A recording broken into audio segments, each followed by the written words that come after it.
ओम हर हर महादेव। ओम पर ब्रह्मणे नमः। ओम खम ब्रह्म। मैं महामंडलेश्वर श्री यति जी महाराज नरसिंहाय नंदगिरी जी का शिष्य दुर्गेश, जो कल श्री यति जी पर गाजियाबाद के एसडीएम द्वारा एक नोटिस जारी की गई, जिसमें कहा गया कि उन्होंने विवादित बयान दिया। उसमें विवादित क्या है? जिस बातों को वो विवादित कह रहे हैं उनकी हदीसों सही बुखारी में स्पष्ट लिखा है कि मोहम्मद ने 6 वर्ष की आयशा से निकाह किया और 9 वर्ष की आयु में उसके साथ संभोग जबरन किया। यह स्पष्ट लिखा हुआ है।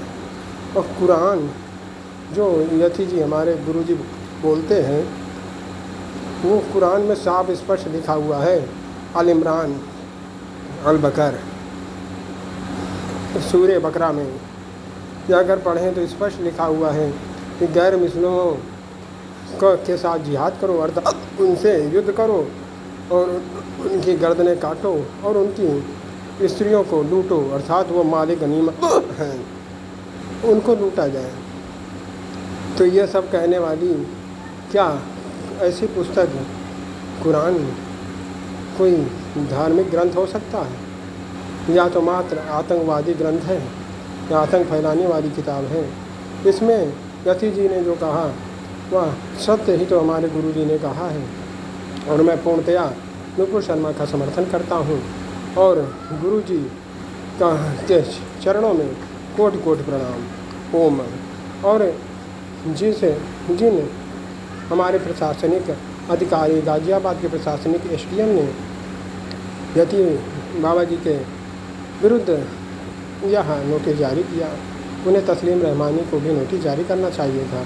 जिस सुअर तस्लीम रहमानी ने, जिस आतंकवादी सुअर तस्लीम रहमानी ने हमारे महादेव का अपमान किया, जिसके कारण शिवलिंग को फवारा कहा, शिवलिंग को उसने मानव के लिंग से तुलना की, ऐसा मजाक उड़ाने वाले, हमारे महादेव का अपमान करने वाले को खुली छूट दी हुई है और इन्हें जिहादियों आतंकवादियों को पूर्णतया छूट दी हुई है।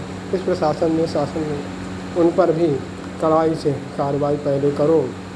हम सनातनियों को ही मूर्ख बनाया जा रहा है, हमारे ऊपर ही हम सत्य बोल रहे हैं, हमें हमारे सत्य के बदले हमको ही जेल में बंद किया जा रहा है, हमको फांसी दी जा रही है। तो फांसी दे दो, फांसी के लिए हम तैयार हैं, पर पहले उस कुरान और उस हदीस, इनकी इस्लामिक आतंकवादी इस्लामिक हदीसों और कुरान को पहले स्पष्ट रूप से अदालत में गहन अध्ययन किया जाए और इसको अदालतों में इस पर चर्चा हो कि इसमें क्या लिखा हुआ है।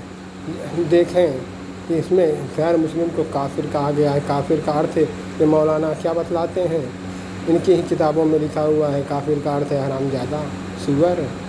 ये हमको सुअर कहेंगे तो इन गूखाऊ सुअरों को हम सुअर नहीं कहेंगे, इन आतंकवादी जिहादी मुस्लिमों को हम सुअर, गूखाऊ सुअर कहेंगे, क्योंकि यह हमको अपमानित करने के लिए अपनी किताबों में हमारे विरुद्ध ऐसी अनर्गल कितनी आतंकवादी बातें लिखी हुई हैं। हमको मारने काटने की, हमारे गले रेतने की, हमारे नस नस काटने की बातें लिखते हैं ये पापी, और हमको ही शांत कराया जाता है। इन पापियों का, इन आतंकवादियों पर कोई कार्रवाई नहीं हुई। इस हमारी मोदी सरकार ने भी यही तुष्टीकरण खेला कि जिसने सत्य बोला उसको भेड़ियों के सामने छोड़ दिया और उसको अपनी पार्टी से निकाल के बाहर कर दिया। उसको ना सुरक्षा दी ना कुछ किया, उल्टे उसको उन भेड़ियों के सामने मरने के लिए छोड़ दिया है। नुपुर शर्मा के साथ इतना सत्य बोलने का इतना बड़ा दंड दिया गया उन्हें। उस सत्यवादी वीरांगना के साथ हम सभी हिंदू और सभी यति बाबा के शिष्य उनके साथ हैं और यति बाबा जी के चरणों में हमारा कोटि कोटि प्रणाम। ओम हर हर महादेव, हर हर महादेव। विजय मिले या वीर गति सब ओम मात के नाम, जीते जी रण छोड़ के आना नहीं वीरों का काम। ओम खम ब्रह्मा। ओम हर हर महादेव।